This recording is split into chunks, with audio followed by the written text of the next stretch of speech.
El invitado de hoy, Informativo Forever, FM. Bien, vamos con el doctor Ángel Rubio Gain. Le agradezco que haya llegado aquí porque yo sé que usted nos escucha y lo hemos aludido. El planteamiento es el siguiente. El día de ayer un amigo oyente envió un mensaje, que hoy día lo ha ratificado, que usted sostuvo una entrevista en televisión, doctor Ángel Rubio, y que de alguna manera usted trató de soslayar la lectura del artículo 2 del decreto presidencial y que luego le dijo a sus colegas, empleados judiciales, que no se preocuparan. Primero leo el artículo 2, dice, declarar la movilización nacional, especialmente de todo el personal de la función judicial, con la finalidad de garantizar el acceso a la justicia oportuna e integral a los habitantes del Ecuador. Es decir, no solo es un tema, como lo dicen los 3 miembros del Consejo de la Judicatura Transitorio, que es un asunto para movilizar recursos financieros por infraestructura y tecnología, sino también la movilización del personal.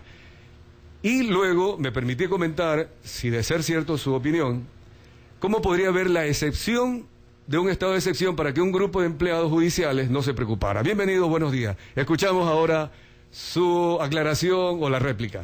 Bueno, muchas gracias. En efecto, soy un asiduo oyente, aprendo con ustedes, escucho sus opiniones, respeto mucho la radio. Me permitió escuchar eso, el comentario que ha hecho el ciudadano, a quien también respeto. En una entrevista de Teleamazonas, yo leí el artículo. Yo no puedo manejar un programa televisivo, es un error de apreciación. En todo caso, lo que he dicho es lo siguiente.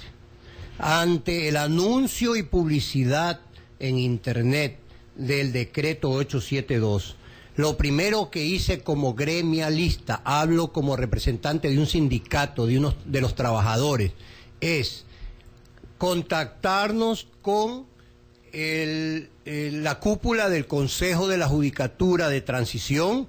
Hablé con los personeros del Consejo de la Judicatura a que nos expliquen el antecedente, que nos detallen el antecedente. Es mi forma de ser, de dialogar, de conversar, de consensuar en lo posible. No soy garrotero, no soy el que tira piedra. Yo prefiero estar adentro del problema y no afuera.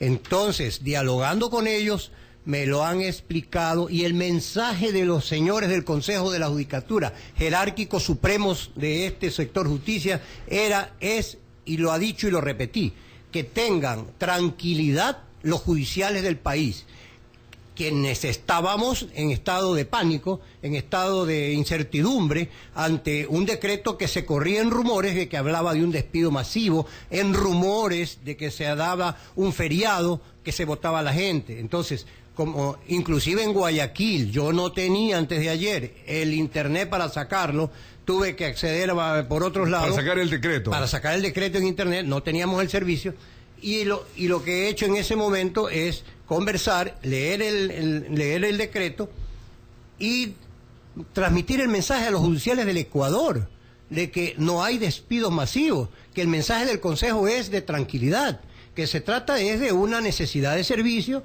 se trata de una colaboración que tienen que hacer los judiciales en un estado de excepción.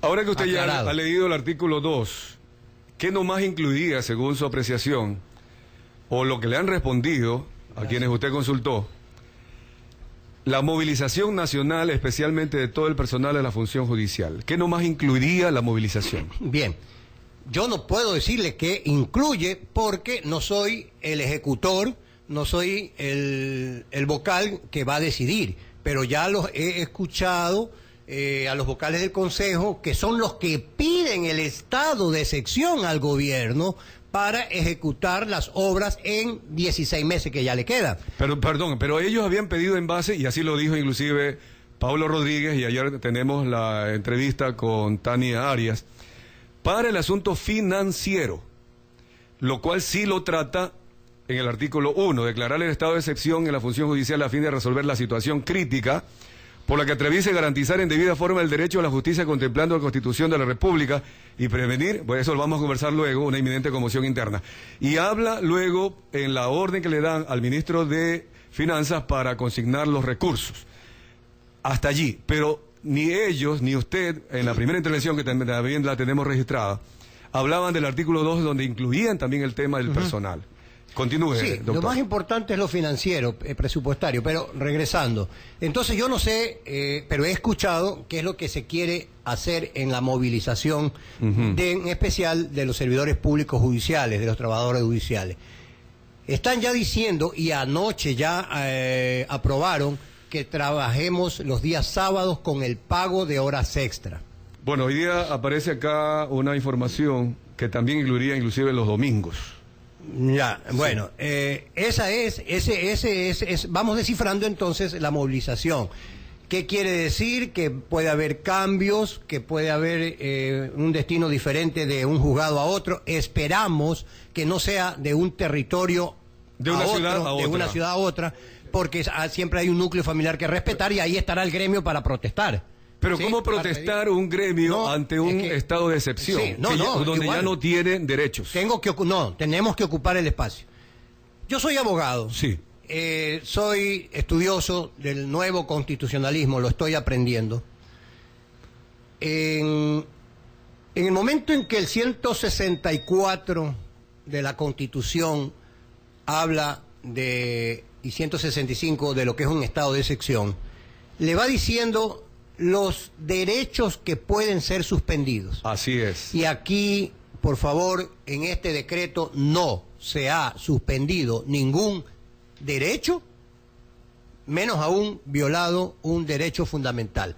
Le hablo en derecho. El decreto no le dice prohíbase reunir, el decreto no le dice prohíbase tal o cual característica que lo señala. Lo que el decreto, y yo quiero ser el abogado del diablo, el decreto lo que nos está diciendo es más bien que va a hacerse una movilización.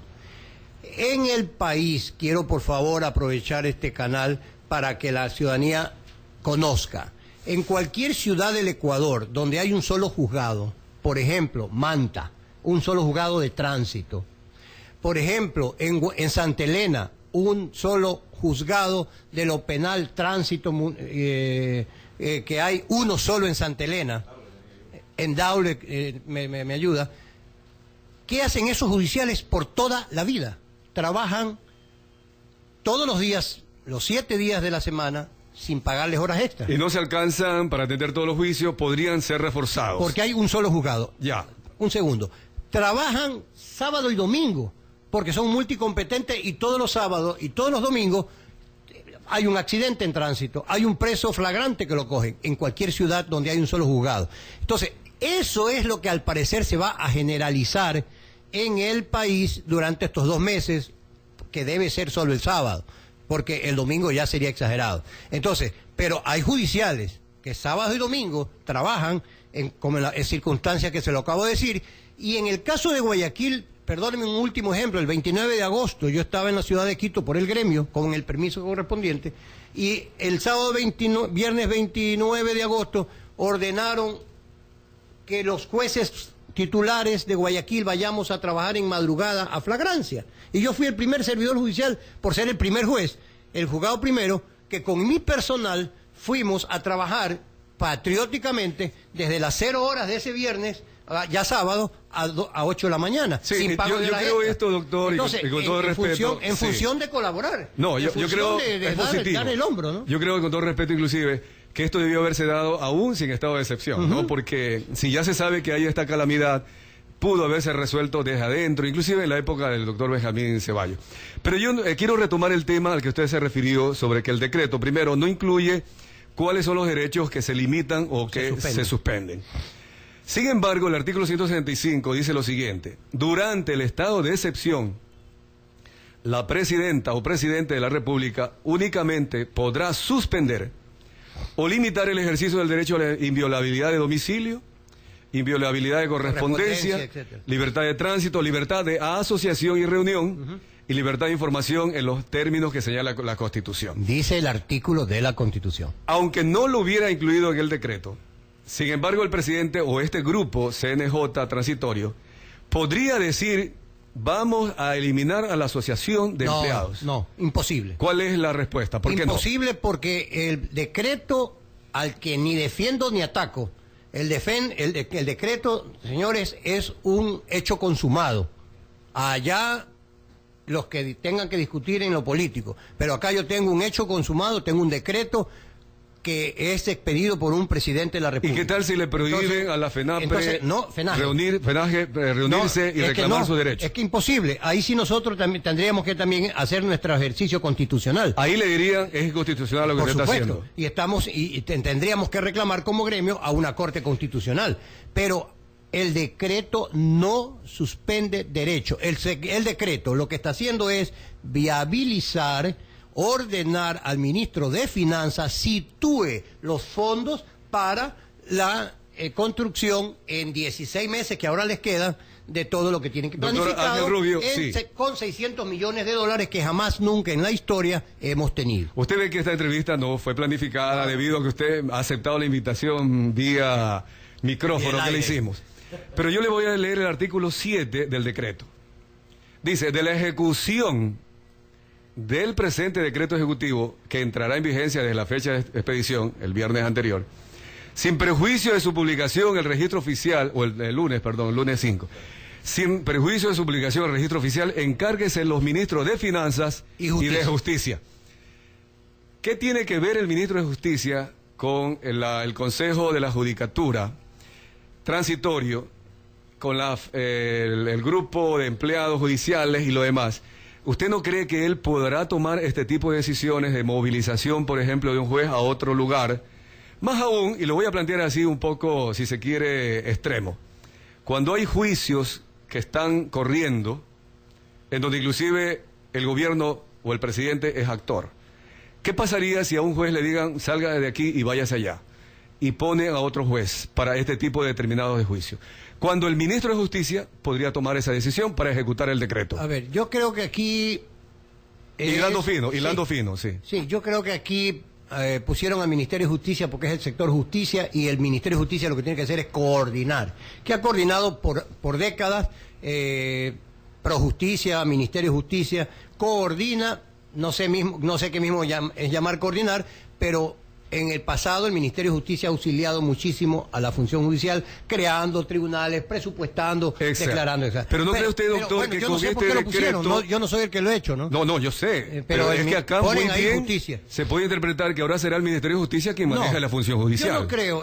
La autonomía del sector justicia la hará respetar el Consejo de la Judicatura. O sea, como órgano de gobierno, no es que sería grotesco que un Ministerio de Justicia diga tal o cual cosa.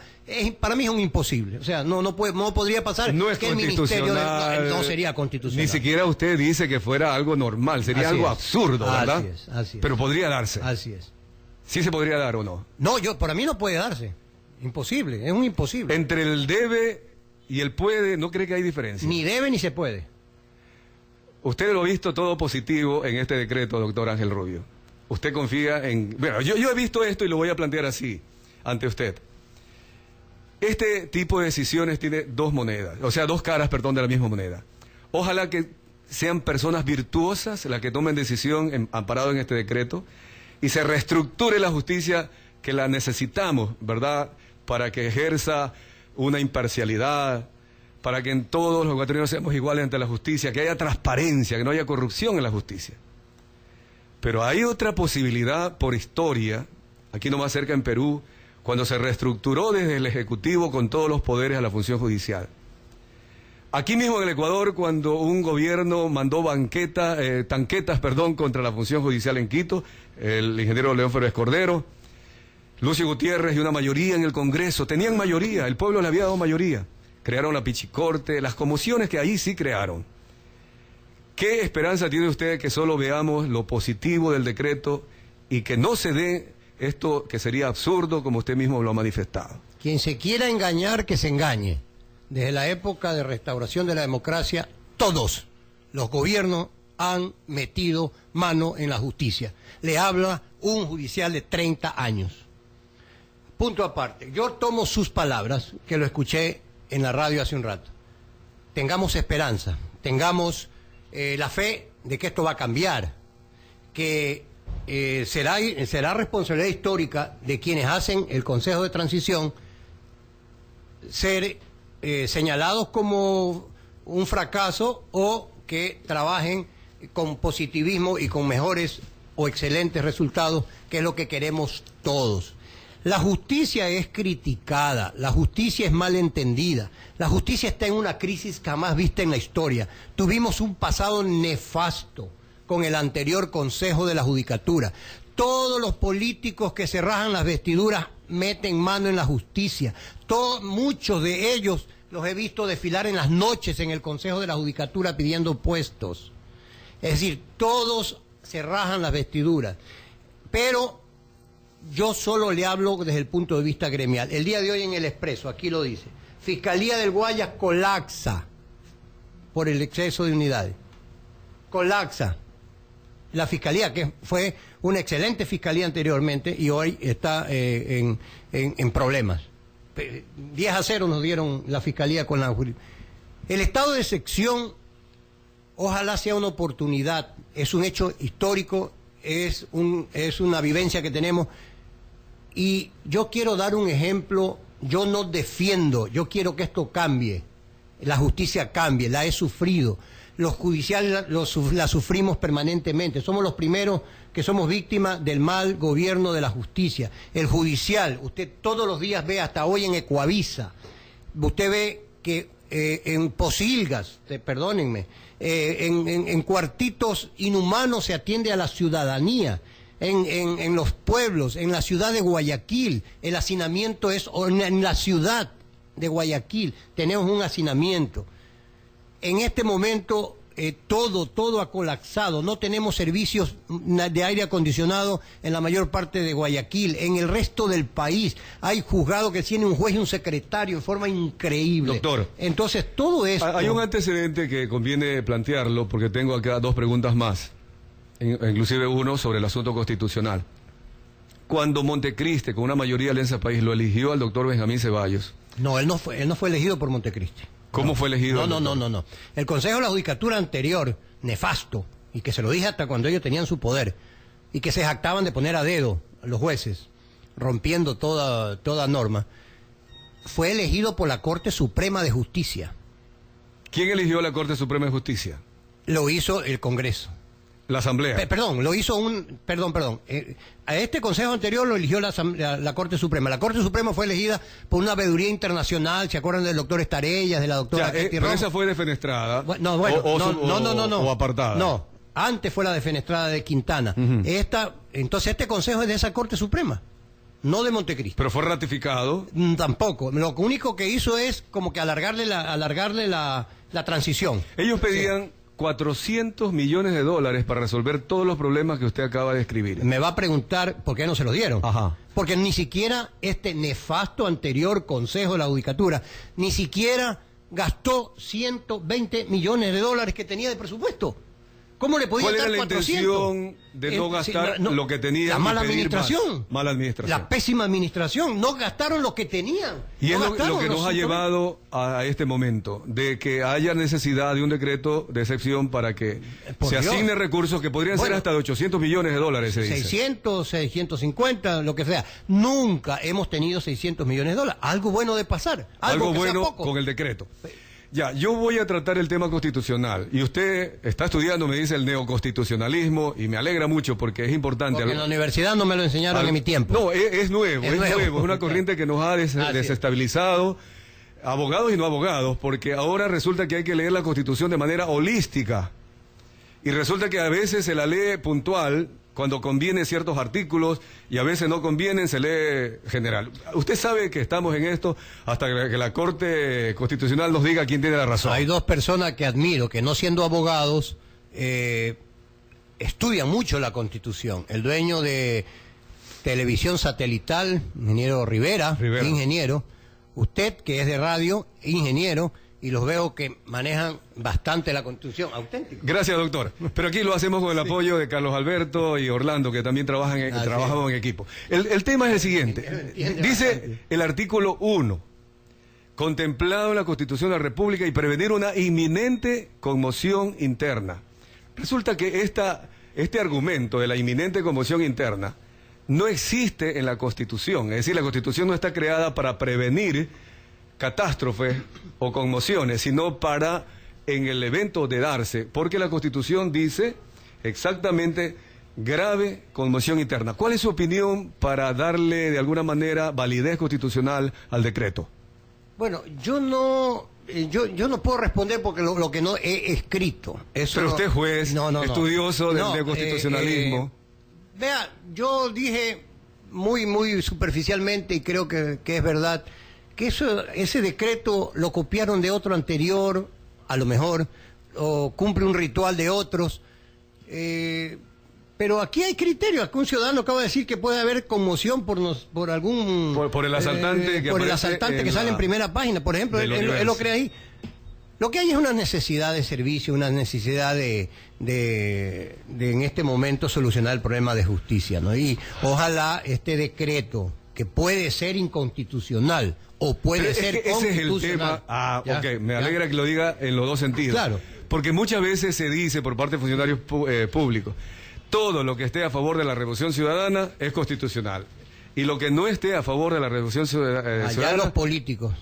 Lo dijeron. Entonces allí hay un peligro, porque si queremos respetar Constitución y marchar en base a las leyes, cada cual haría lo que le parece en función de los objetivos y terminaríamos en una anarquía. Y es lo que usted como juez, me imagino, seguro, usted, además que lo conozco, seguro que está tratando de defender la Constitución, las leyes, etcétera. Sí, nosotros como gremio, soy un gremialista, representante de un sindicato de trabajadores judiciales del país. Yo represento a 5.000 judiciales. Fui elegido directamente en forma universal, secreta, voto, organización electoral supervisada por el Consejo Nacional Electoral. Es decir, tengo legitimidad y legalidad total. ¿No la pierde con el decreto? No, tampoco. Mis derechos no pueden ser... ¿Y qué tal si lo movilizan a usted y lo envían a trabajar a Cuenca, por decir así? Estoy dispuesto a hacerlo. Está dispuesto a hacerlo. Y seguirá siendo presidente de la FENAJE. Por supuesto. Esta Federación de Judiciales tiene que dar tranquilidad. ¿Qué es lo que yo he dicho al país judicial, al servidor público judicial? Porque debo actuar con responsabilidad. Decir, señores, no nos caoticemos, sigamos dando, y hoy se lo repito a los judiciales del Ecuador, sigamos trabajando en armonía, en paz, en tranquilidad, no perdamos la calma, no perdamos, he llegado a decir, no perdamos el raciocinio, porque los rumores nos desestabilizaron, los rumores nos estresan. La familia está mal porque dicen a mi padre lo van a votar. Hay un despido masivo. Entonces yo quiero darle tranquilidad. Si hay la violentación de un derecho... Además está bien lo que usted está haciendo, porque tiene que esperar a lo que diga la Asamblea Nacional y por último la Corte. Nos han llegado abundantes opiniones, me imagino, consultas. Se han acumulado 8. Trataremos, doctor Ángel Rubio, de ver si le puede usted responder brevemente así... cualquiera que sea la opinión a favor o en contra de lo que usted manifestaba. Un segundo. Entonces al judicial tiene que sacrificarse. Si tenemos un puesto de trabajo, hemos dejado nuestra vida, tenemos que seguir el ejemplo de los que trabajamos sin pago de horas extras y sacrificarnos un mediodía, pero saber qué vamos a hacer. Entonces ese es mi mensaje al judicial. Si hay la violación de un derecho laboral, de estabilidad, de principios constitucionales, ahí estamos nosotros para nosotros, ante otro hecho consumado, decir, señor, esto está mal, reclamamos. Yo creo que es claro. Por el momento dice usted, tranquilidad. Si es que se respetan los derechos, tranquilidad. Si no se respetan, allí sí se va a reclamar. Bien, dice acá un amigo oyente, y yo le anticipo, nosotros no hacemos censura previa, y luego sí voy suavizando si hay alguna situación un poco más grave, tanto en adjetivos, ¿no? Dice, hay judiciales que dan el soplo a la parte contraria por un billete. A esta gente... Hay que, bueno, aquí dice una expresión durísima, quemarla. ¿Usted qué opina? Ojalá que eso se elimine. Que se elimine la corrupción. La corrupción. Supuesto. Otra opinión, no creo en Dios, dice que no cree en Dios y voy a creer en este señor diciendo que va a haber cambio. Ojalá, todos tenemos la esperanza de que haya ese cambio. Este señor, mire, que dice que no cree ni en Dios, no cree tampoco usted, doctor. Bueno, otra opinión. Dice, gracias por la información de cómo está funcionando la función judicial. Soy Jorge, así dice el amigo, él es correísta del Anticipo. Le agradece por lo que usted está informando. ¿Tiene algo que comentarle al respecto al señor Jorge? Yo solo hablo la realidad in situ, en cada región del país. Otra opinión, el país sale adelante con mente positiva, como el señor Ángel Rubio. Lo felicito. Y no hay que vivir del pasado, nosotros trazamos nuestro futuro. El futuro, básicamente. Bueno, es decir, gracias por la felicitación, pero en todo caso nosotros tenemos que contribuir todos a mejorar este sistema judicial. Otra opinión, dice, mi estimado Washington, este gobierno es experto en dictar normas entre lo claro oscuro para justificar sus actos, haciendo lo que a bien tienen. Este es otro de tantos casos. Bueno, sí, este gobierno es experto en declarar estado de excepción. Lo tuvimos en el edificio de la Asamblea Nacional hasta hace unos días, lo tuvimos en el licor adulterado hasta hace unos días, lo tuvimos en la carretera, en la construcción de cárceles, en la salud pública, ahora en la perimetral. Bien, doctor, que me hace acuerdo. La perimetral, hace un año, exactamente después de la desgracia, se prometió un puente. Pasó el año y por la contratación pública, por el proyecto, anteproyecto, el estudio, la prefactibilidad, la factibilidad, la licitación, no hay ni el primer piedra. Bueno, ahora le tocó a la función judicial. Nos toca ahora. No sé, tengamos esperanza. Como el buen resultado que todos queremos de ese estado de excepción. Lo hemos planteado acá también. Porque son 600 millones que nunca lo hemos tenido y que ojalá se concrete. Se lo va a tener. Otra opinión, dice, yo también escuché la entrevista al doctor Ángel Rubio Gain y si es verdad lo que dijo ayer un oyente, no entiendo cómo a alguien que preside un gremio no lea un decreto de interés para quienes representa, como que vaya a hablar con el Consejo de la Judicatura y no sepa ni de qué trata el decreto. Y peor, va a una entrevista sin saber sobre el decreto. En fin, parece que pregunta un poquito. Yo el decreto lo entendí, lo leí. ¿Sí lo leyó antes de la entrevista? Por supuesto, pues lo leí en internet a las 4 de la tarde, pues. Lo tengo ahí impreso por Google. Puse decreto presidencial y saqué el decreto 87D, lo entendí y yo lo que he hecho es leer. O sea, ¿acaso yo he reiterado el papel? No, yo leo lo que dijo el artículo 2. Bien. Y más bien yo me sentí un poco acorralado en Teleamazonas, sí, porque más le dieron tiempo a la protagonista, quien respeto y quiero mucho, lo tuvo ella, me interrumpió 1000 veces y lo hizo también otro abogado. Más bien a mí me dieron un cuarto de tiempo y el resto a los otros dos. Bien, sin embargo, usted no tiene al momento... Le voy a plantear y ya para concluir. No sé si Orlando tenga algo pendiente. Sí, a ver, Orlando, adelante. Yo lo dejo para el final mi pregunta. No sé si le interprete mal, doctor, pero me da la impresión de que usted justifica el decreto de excepción en la justicia por la inversión que va a hacer el gobierno. Y en torno a la movilización yo creo que ahí no hay necesidad de un decreto de excepción, porque la ley de la función judicial desde el año 2009 vigente lo determina y determina que puede movilizarse en interés de la institución, ¿verdad? Previa autorización. Así es, pero para invertir 400 millones era necesario un decreto de excepción cuando sencillamente el presidente podía ordenar tranquilamente a su ministro de Finanzas disponer de los fondos para que se utilicen para componer todo lo que usted buenamente dice que quiere y aspira a que sí sea para el servidor judicial de una parte y de otra. Como que me da la impresión también, y corríjame si estoy equivocado, como que usted defiende su gremio como debe serlo, pero por encima de un gremio no está el interés de toda una sociedad respecto del decreto de excepción. Bien, yo no defiendo el decreto, no lo justifico, no lo critico, pero es un hecho consumado. Es una realidad procesal, es una normativa que existe. Y yo defiendo mi gremio en función de dar un buen servicio a la comunidad. Yo más que a mi gremio defiendo la justicia, a la sociedad misma para que tenga un mejor servicio. Claro, represento al gremio, al sindicato judicial, pero en función de cumplir con las expectativas de la ciudadanía. Jamás, nunca puede estar un gremio por encima de los intereses de un país, nunca. Nosotros tenemos que llevar un sindicato para brindar un mejor servicio, pero también que nos respeten nuestros derechos laborales y nuestras condiciones de trabajo. Doctor Ángel Rubio, con toda esta conversación que hemos sostenido, y le agradezco mucho, lo hemos hecho realmente por el interés de la ciudadanía, hay algunos mensajes, otras opiniones que voy a pedir disculpas a nuestros amigos oyentes porque se han acumulado. El tema ha sido de sumo interés. La aspiración de todo el Ecuador es que finalmente la justicia funcione. Ustedes mismos se han enfrentado como jueces a situaciones muy graves, con leyes contemplativas, que si bien es cierto buscan la garantía de derechos humanos, se ha asumido que más ha garantizado la delincuencia a los adolescentes, etcétera, que a la verdadera sociedad que quiere trabajar en paz y tener todas las garantías del caso. También hay que reconocer que dentro de la justicia así como hay jueces realmente sanos, buenos, positivos para la sociedad, también ha habido casos de corrupción.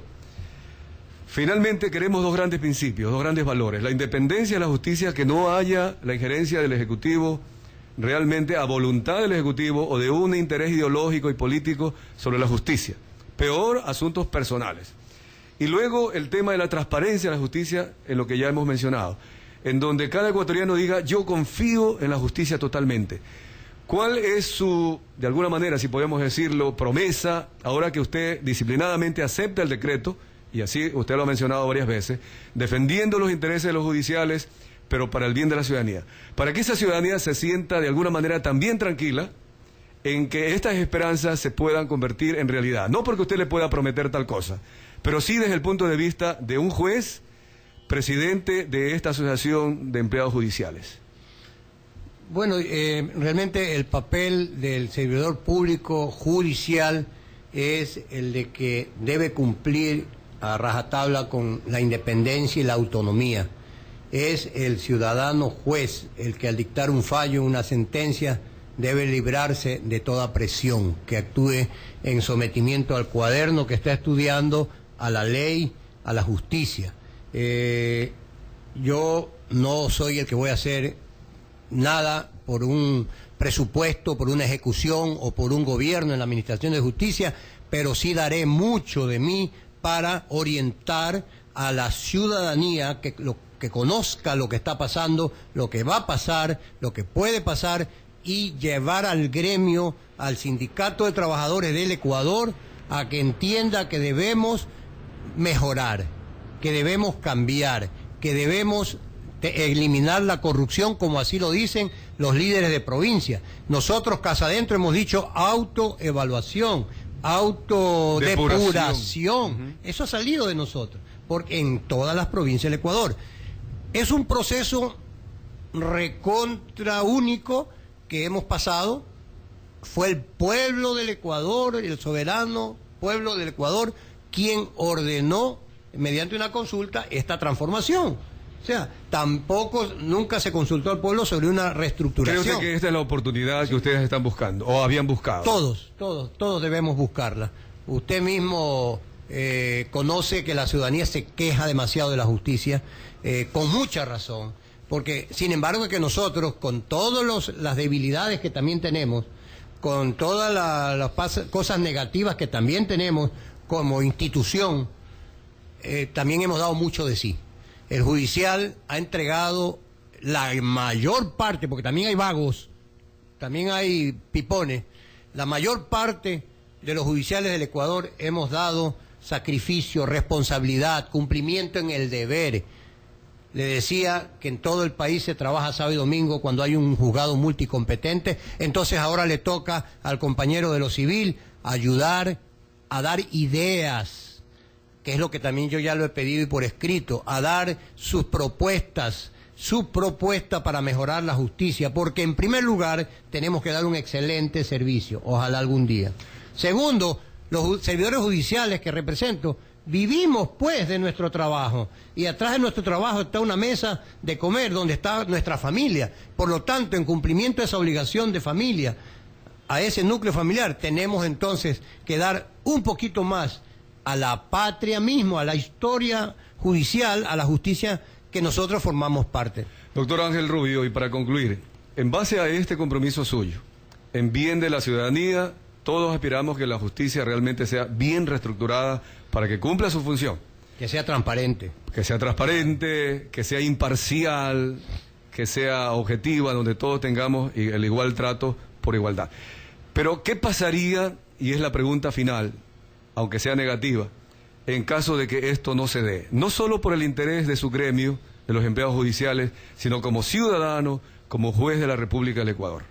Que no pase un buen examen. Que sea lo negativo, que se vaya a atentar en contra, no solo del derecho, le digo, de los empleados judiciales, sino en contra de cualquier ciudadano. Aquí ya no están los derechos de un grupo pequeño, sino de toda la ciudadanía. Se trata de un hecho histórico. Esa es la pregunta. ¿No? ¿Qué pasaría si no se utiliza bien este decreto para el bien del país, sino más bien en contra, por una ideología, por una voluntad personal o grupal? En este caso fue una voluntad popular que nos llevó a la reestructuración. Si lo hacen mal serán juzgados como un fracaso, como haber hecho un trabajo malo. Pero eso al final, pero mientras tanto usted... Es que no podemos evaluar en este momento que tienen 2 meses. Usted dejará hasta que ya concluya el periodo. Yo creo que es lo lógico que tenemos que hacer, que esperar que termine la ejecución de esto, que no perdamos la esperanza, que no sea un fracaso, que con estos 600 y pico de millones de dólares se cimienten las decisiones macro, las decisiones más importantes para un cambio total, que en 18 meses es imposible que cambie, pero sí vamos a tratar de transformarla, vamos a todos a coparticipar, a conectar un trabajo, pero que una reforma de la justicia es de 10, 15, 20 años, que ojalá que hubiera, inclusive hoy, comenzando un programa de 10 años, 15, para decir, desde hoy formamos jueces en el Ecuador, escuela, que los jueces los jueces salgan de escuelas judiciales, de lo y que por los jueces, vocación, no solo preparados, ¿no? Claro, sin ser servidor público, sino que venga la nueva juventud y que se los prepare para ser jueces, para ser auxiliares, que desde la universidad se los prepare. Es que hay que cimentar, hay que sentar semillas para que, por ejemplo, la Corte Constitucional que venimos reclamando haga jueces constitucionales, que ellos los formen y ellos los nombren de acuerdo, de aquí a 10 años, a 5, de acuerdo a los resultados del estudio, del examen, etc. Solo así se justificarían los medios que se han tomado en la actualidad. Le agradezco mucho, doctor Ángel Rubio.